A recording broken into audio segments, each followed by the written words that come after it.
So ACCA qualification is split into 3 levels. We call it level 1, level 2, level 3, or more appropriately, you can call it applied knowledge, applied skills, and strategic professional.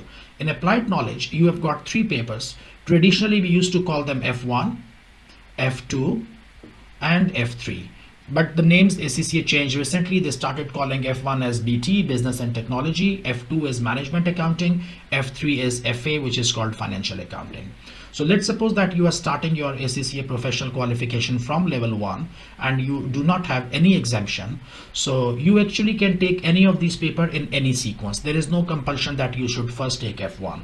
So I suggest that first you should take F3 exam, then you should take F2 exam, and then you should take F1. Reason being, F3 is very interesting. It is financial accounting and it is a good start. It will keep your interest alive. F2 becomes slightly complicated. It is cost accounting, management accounting. Take it as number 2. F1 is very easy, and actually it's very easy, but I put it in the end because once you finish F3 and F2, then passing F1 will become very easy. So how much time is needed? Maximum 3 months here, maximum 3 months here, and maximum 1.5 months here. So you can say that 7.5 months. And this is what I believe that which is a very much achievable target.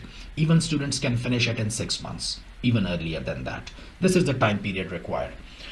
Now, how your exams are here. So what you exams, you take CBE on demand, and CBE on demand means that you can schedule your exam. It's a computer based exam and you can schedule it at your own convenience any time of the year when you feel how to say prepared. So in all major cities, there are CBE centers.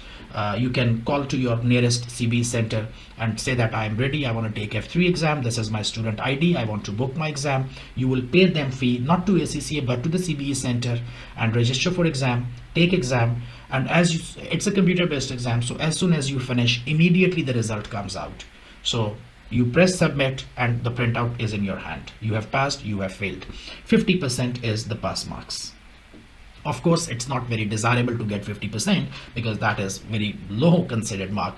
For F3, usually I consider it should be 75 around or more. F2 should be 70 plus or more, and F1 also around 70. So 70-75% is a good score.